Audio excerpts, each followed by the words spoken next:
الجواد. الله أكبر.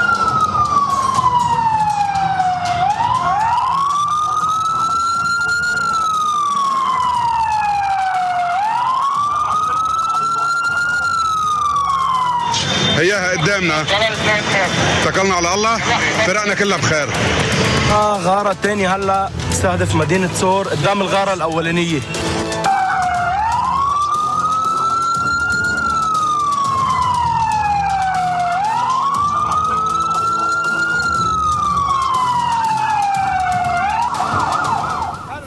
Iran kembali menyerang pangkalan militer Amerika Serikat di Kuwait, pemirsa. Serangan ini merupakan balasan Iran setelah Amerika menyerang menara komunikasi Iran.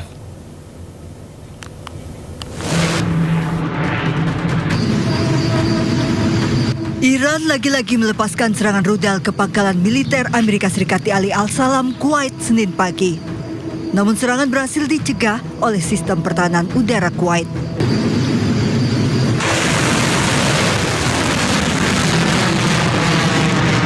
Satu jam sebelumnya Amerika Serikat menyerang menara komunikasi di Sirik Pulau Hormozgan, Iran. Angkatan Udara Korps Garda Revolusi Iran kemudian balas menyerang menggunakan rudal ke pangkalan militer Amerika di Ali Al-Salam, Kuwait. Pangkalan militer ini merupakan lokasi awal serangan Amerika ke menara komunikasi Iran.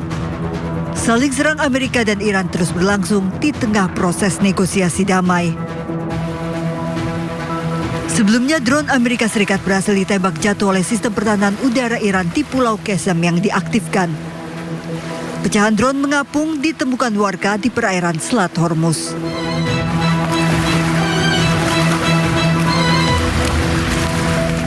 Lalu lintas maritim di Selat Hormuz berangsur normal. Sejumlah kapal mulai melintasi Selat Hormuz setelah Amerika Serikat mengumumkan pencabutan blokade Angkatan Laut terhadap Iran.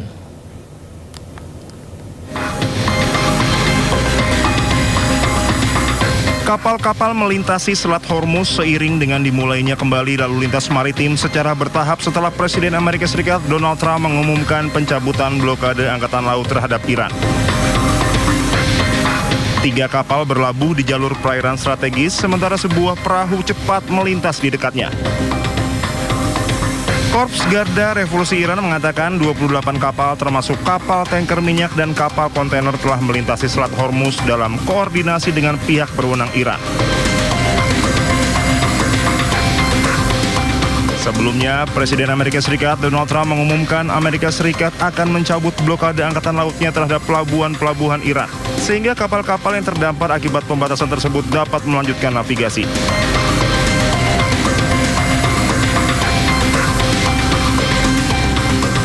Sementara juru bicara Kementerian Luar Negeri Iran, Ismail Bagei, mengatakan blokade tersebut ilegal sejak awal dan menekankan Iran akan menilai keputusan tersebut berdasarkan pelaksanaannya.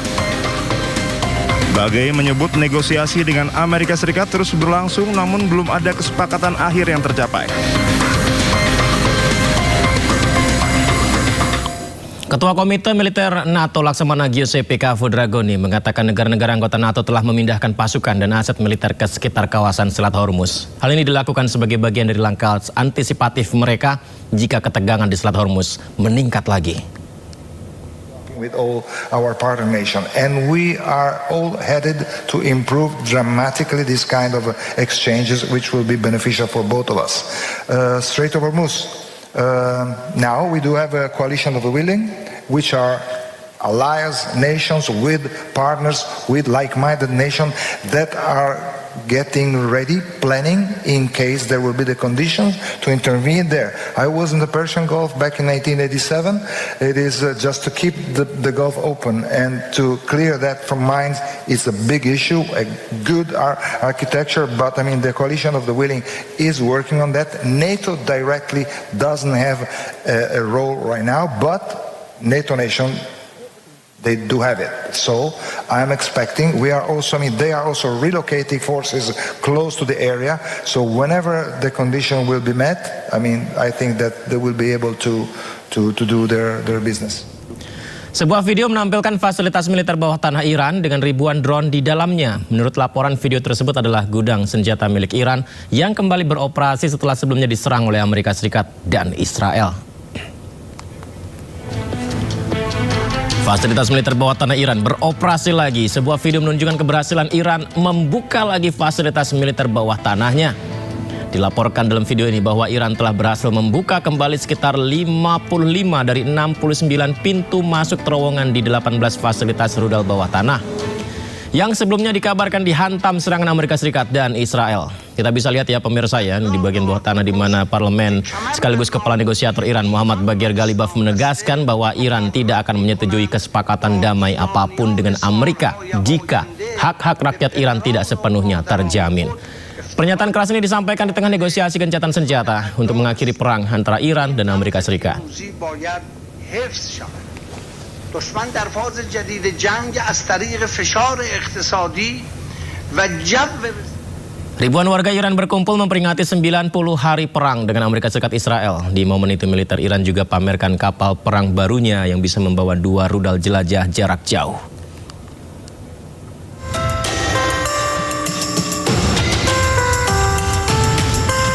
Ribuan orang berkumpul saat Iran memperingati 90 hari perang dengan AS dan Israel.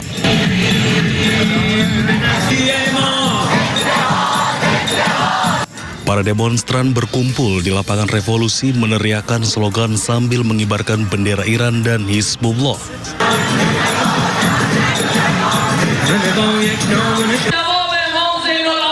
Anggota IRGC juga memperlihatkan kapal perang cepat 27 Rajab untuk pertama kalinya. Media lokal melaporkan bahwa kapal terbaru tersebut dilengkapi untuk membawa 2 rudal jelajah jarak jauh dengan jangkauan serang sekitar 700 km dan mampu menghadapi gelombang setinggi 3 meter. اما ما امروز 90 روز رو ازش عبور کردیم. هم رژیم سیاسی ایران مقتدرتر، هم مردم ایران منسجمتر. تحلیل هایی که اونها رو به یک جنگ خانمانسوز کشوند. اما الان بعد از 90 روز در اون مستاصل شدن و فرو موندن. گفتن مذاکره با آمریکا اشتباهه و نباید این کار انجام بشه. ما باید انتقام خون رهبر شهیدمون رو از آمریکا بگیریم با بستن تنگه هرمز، با اخراجشون از منطقه. Amerika Serikat dan Israel melancarkan operasi militer gabungan terhadap Iran pada 28 Februari. Pemimpin tertinggi Ali Khamenei tewas dan sejak saat itu Iran menanggapi dengan serangan balasan terhadap Israel dan beberapa negara yang mendukung Amerika Serikat. Pemirsa, Teheran menggelar sebuah pameran yang menunjukkan dampak dari kerusakan lingkungan akibat serangan Amerika Serikat dan Israel. Selain dokumen dan bukti yang menunjukkan kerusakan lingkungan secara luas, gambar anak-anak korban pemboman sekolah Minab juga ditampilkan.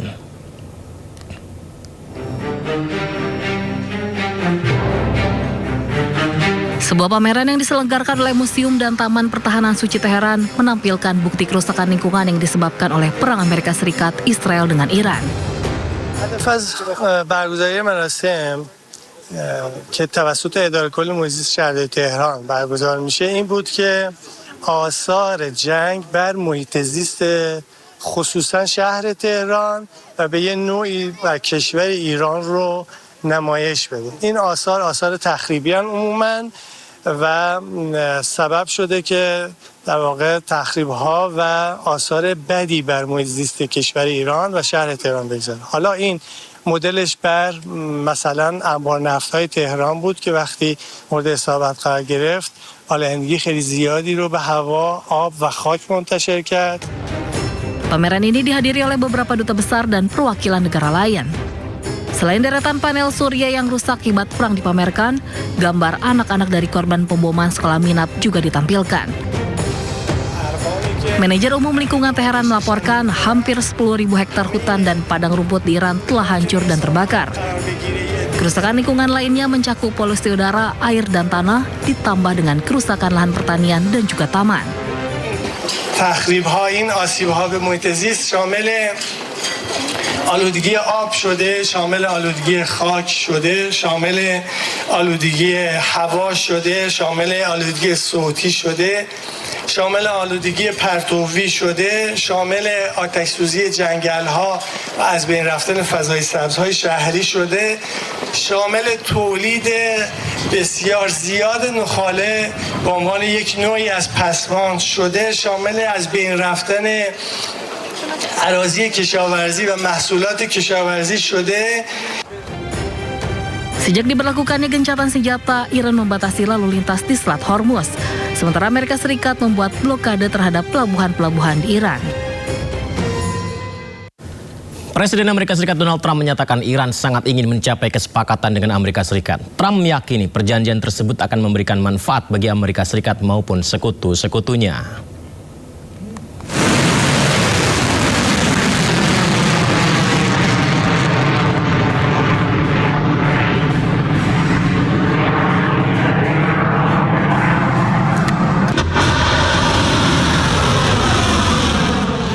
Presiden Amerika Serikat Donald Trump menyatakan Iran sangat ingin mencapai kesepakatan dengan Amerika Serikat dan meyakini perjanjian tersebut akan memberikan manfaat bagi Amerika Serikat maupun sekutu-sekutunya.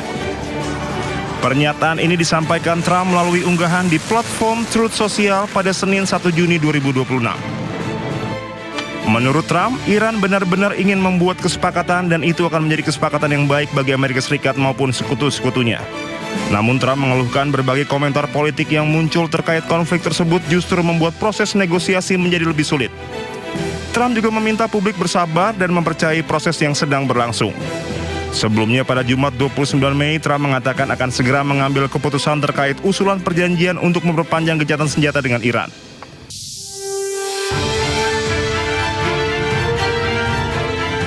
Amerika Serikat dan Iran disebut telah menemukan kesepakatan yang tertuang dalam Memorandum of Understanding 10 poin. Pertama, gencatan senjata diperpanjang 60 hari. Kedua, Selat Hormuz dibuka tanpa hambatan, tanpa biaya, tanpa intervensi Iran. Ketiga, Iran wajib menarik ranjau laut dalam 30 hari. Keempat, blokade Amerika Serikat terhadap pelabuhan Iran akan dicabut bertahap. Kelima, penarikan pasukan Amerika Serikat tergantung kesepakatan permanen. Keenam, Iran berkomitmen tidak membuat senjata nuklir. Ketujuh, pembahasan awal soal nuklir setelah MOU ditandatangani. Kedelapan, Amerika Serikat akan mencabut sanksi dan membuka dana Iran di akhir kesepakatan. Kesembilan, Amerika Serikat menangguhkan sebagian sanksi selama 60 hari. Kesepuluh, gencatan senjata juga berlaku di Lebanon, namun Israel tetap boleh bertindak jika ada ancaman.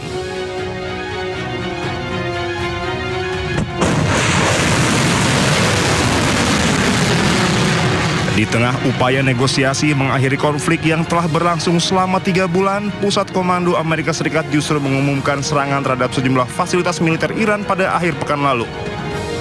Sedangkan Korps Garda Revolusi Islam Iran menyatakan telah menargetkan sebuah pangkalan militer Amerika Serikat di Kuwait sebagai respon atas serangan tersebut.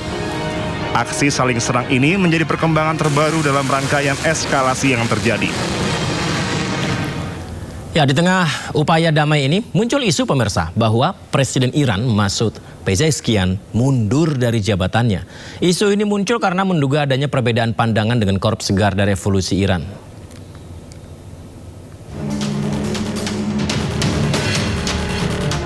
Presiden Iran Masoud Pezeshkian diisukan mengundurkan diri dari jabatannya. Spekulasi pengunduran diri Pezeshkian mencuat setelah sejumlah media asing melaporkan adanya surat yang dikirim ke pemimpin tertinggi Iran, Mojtaba Khamenei. Isu perpecahan Pezeshkian dengan Garda Revolusi Iran juga menguat karena perbedaan pandangan terkait negosiasi damai. Namun akhirnya Pezeshkian muncul dan membantah isu pengunduran dirinya.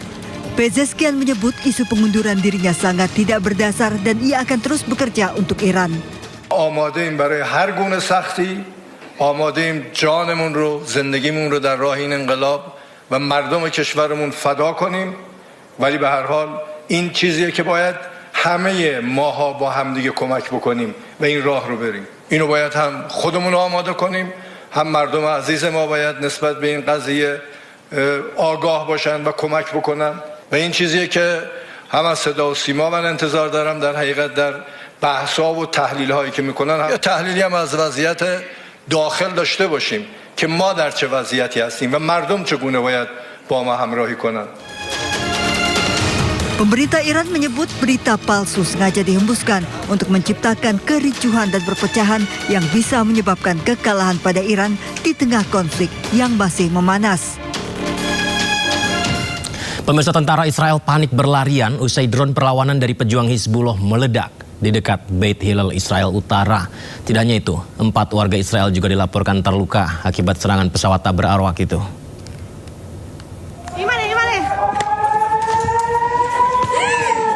Tentara Israel panik berlarian usai drone perlawanan dari pejuang Hizbullah meledak di dekat Beit Hillel, Israel Utara. Tak hanya itu, 4 warga Israel juga dilaporkan terluka akibat serangan pesawat tak berawak yang terjadi pada hari Minggu. Tim medis mengevakuasi korban luka ke rumah sakit terdekat. Petugas kepolisian juga masih berjaga di lokasi mengamankan sebuah kendaraan yang hancur. Laporan yang diterima bahwa sebuah drone Hizbullah yang bermuatan bahan peledak menghantam lokasi tersebut. Kejadian ini terjadi bersamaan dengan perebutan kastil strategis oleh pasukan Israel dalam invasi ke Lebanon yang sedang berlangsung.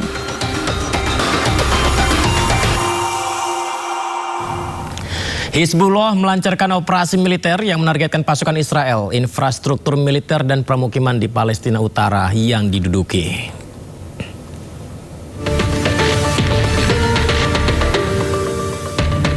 Gerakan Perlawanan Libanon, Hizbullah mengumumkan serangkaian operasi militer yang menargetkan pasukan Israel, infrastruktur militer, dan permukiman di Palestina Utara yang diduduki. Pasukan pendudukan Israel tetap tidak mampu mengkonsolidasikan kemenangan meskipun telah berbulan-bulan berperang di Lebanon Selatan. Menurut pernyataan yang dikeluarkan Hizbullah, para pejuang mereka melakukan serangan terhadap konsentrasi pasukan Israel, kendaraan militer, dan pusat komando. Hizbullah juga melancarkan serangan roket dan operasi drone yang menargetkan permukiman dan situs militer di seluruh Palestina Utara yang diduduki.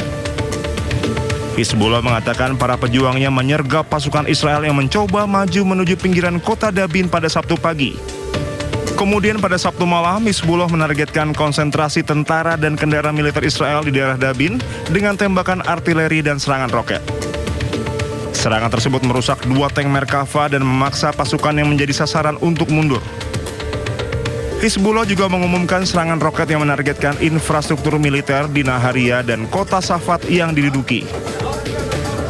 Gerakan tersebut juga melaporkan menargetkan markas komando militer Israel di Naqoura dan Barak Yara dengan sejumlah besar drone serang. Serangan roket tambahan diluncurkan ke arah Kiryat Shmona dan infrastruktur militer di Karmiel. Hizbullah menimbulkan kerugian besar pada pasukan pendudukan Israel termasuk unit-unit elit dari Divisi ke-36 dan Brigade Golani. Israel kembali melancarkan serangan udara dan membombardir wilayah kota Tire, Lebanon Selatan. Serangan yang menimbulkan kepanikan itu menghancurkan permukiman, jaringan listrik hingga rumah sakit.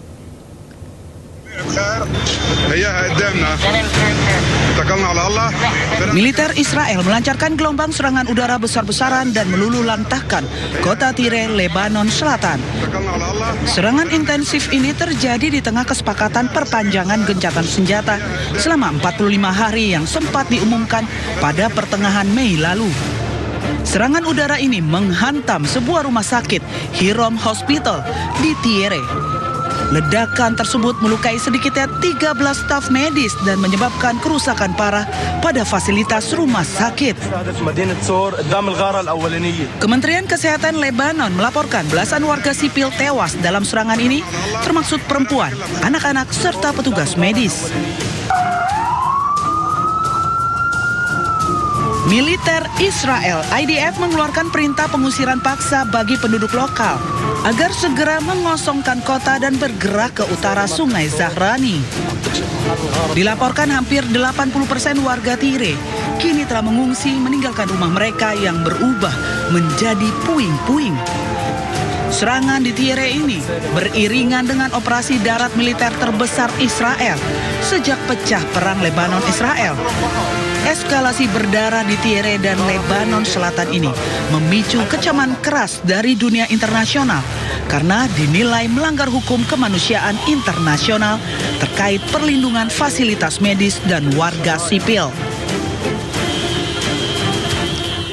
Kerusakan meluas di seluruh Tir, Lebanon Selatan, termasuk rumah sakit Hiram menyusul serangan Israel di Lebanon Selatan. Semua lantai rumah sakit mengalami kerusakan akibat serangan itu. Pemirsa, pasukan pertahanan Israel atau IDF menggempur Lebanon Selatan pada Minggu, menewaskan 3 orang. Serangan dilakukan pasca peringatan evakuasi kepada warga yang dikeluarkan. 3 orang tewas dan sejumlah bangunan rusak dalam serangan. Sebelumnya IDF mengeluarkan peringatan evakuasi ke penduduk di sejumlah kota di distrik Nabatiyeh. Peringatan itu juga berisi rencana serangan yang diarahkan ke daerah itu.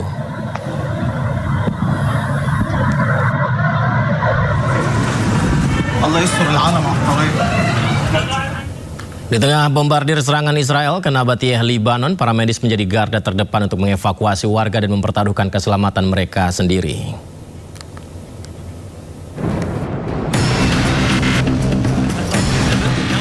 Kota Nabatiyeh, Lebanon kembali dibombardir Israel.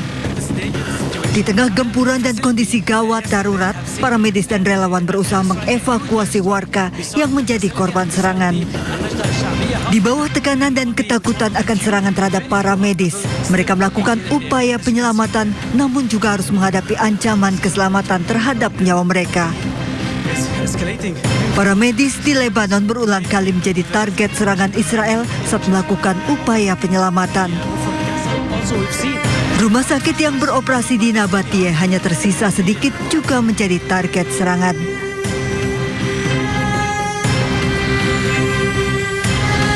Para medis menjadi saksi kekejian Israel di garis depan di kota Nabatiyeh yang luluh lantak. Kala serangan mereda, bahaya juga menghantui para medis Lebanon dari ancaman reruntuhan bangunan yang masih rapuh.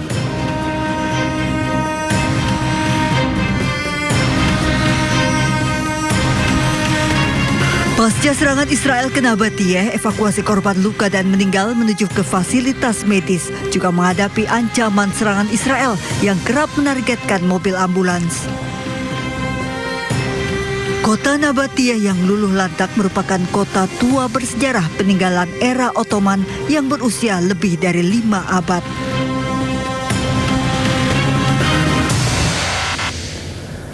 Israel pamerkan detik-detik saat mereka berebut kastil bersejarah Beaufort di Lebanon Selatan. Operasi ini dilakukan di tengah gencatan senjata dan proses mediasi di Amerika Serikat.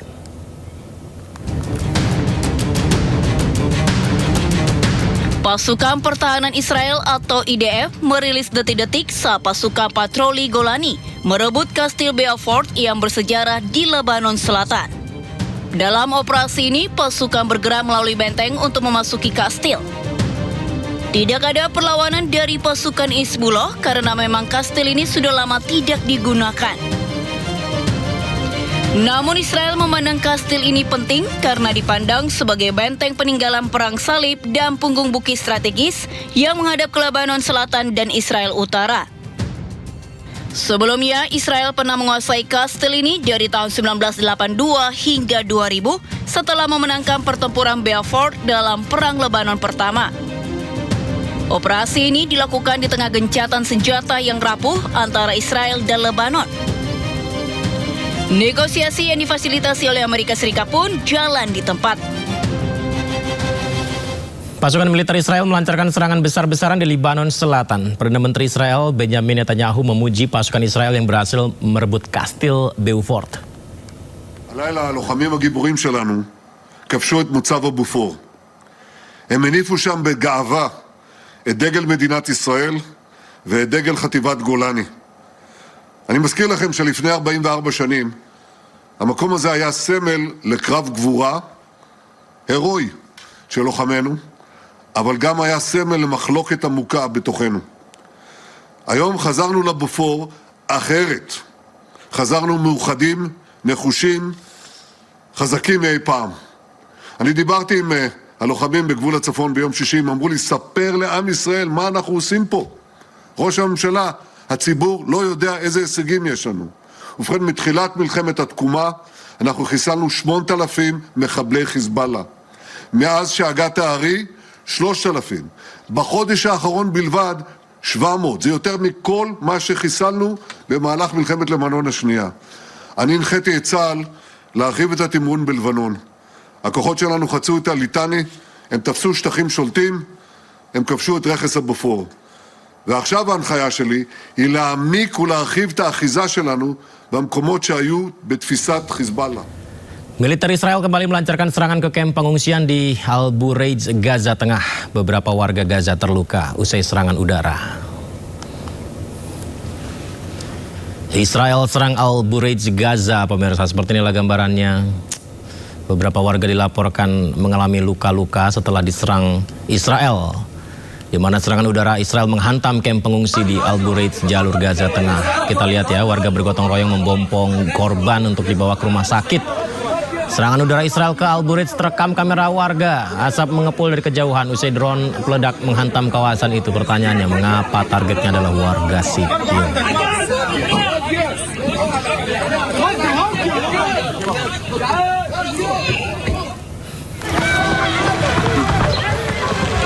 Ya, pemirsa, jika Anda mendengar suara teriakan histeris, ini adalah suara warga sipil yang lagi-lagi di saat bersamaan dengan peristiwa sebelumnya tadi. Israel juga menyerang warga Palestina di Al-Mughayr tepi barat. Warga berlarian di tengah ladang yang terbakar. Militer Israel memang secara intensif terus-menerus melancarkan serangan udara dan artileri yang mengincar warga Palestina di sejumlah titik.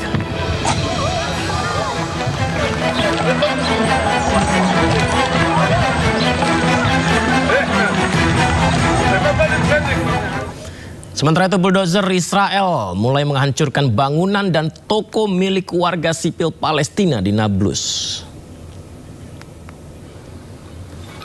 Seperti inilah situasi mencekam pasukan Israel yang mulai melakukan operasi pembongkaran sejumlah bangunan serta toko milik warga Palestina di Nablus, wilayah Palestina yang diduduki Israel.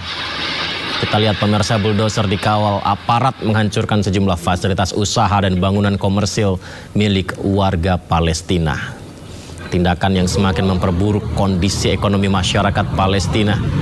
Ya, serangan ke lokasi medis, ke pengungsian, dan kali ini adalah serangan dilakukan di bangunan komersil milik warga dan memperburuk kondisi ekonomi masyarakat Palestina yang menghadapi tekanan akibat kebijakan pembatasan serta pembongkaran pembangunan.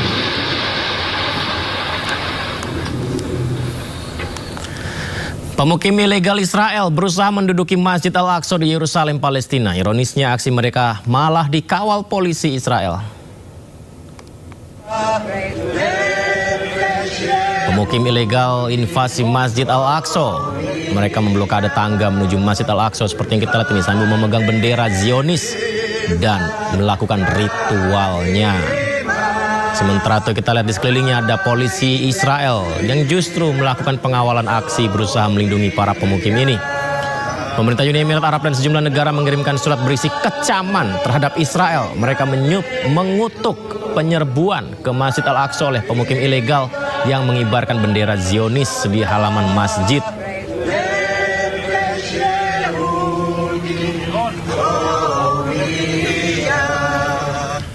Di tengah serangan tanpa ampun yang digencarkan Israel ke Palestina, warga Gaza hidup serba kekurangan bahkan untuk makan setiap hari. Inilah pemandangan miris yang terlihat setiap harinya di Gaza, Palestina. Pemirsa, warga Gaza harus berebut makanan demi untuk menyambung hidup mereka di tengah keterbatasan. Rela berdesakan untuk mendapatkan makanan. Ya, akibat serangan Israel yang tak kunjung usai, warga Gaza kini harus bertahan hidup meski telah kehilangan tempat tinggal bahkan anggota keluarganya.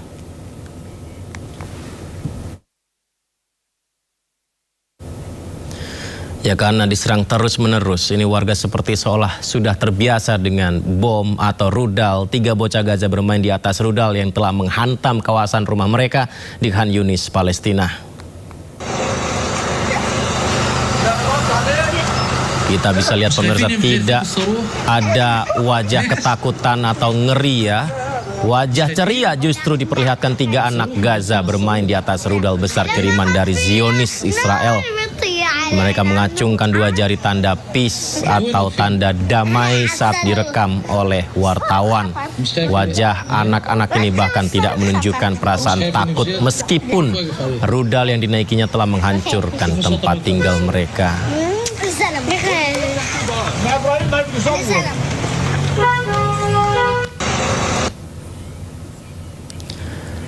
Pemirsa, wacana bahasa Prancis diajarkan di sekolah menuai ragam tanggapan dari masyarakat. Selengkapnya usai jeda di Sindo Prime.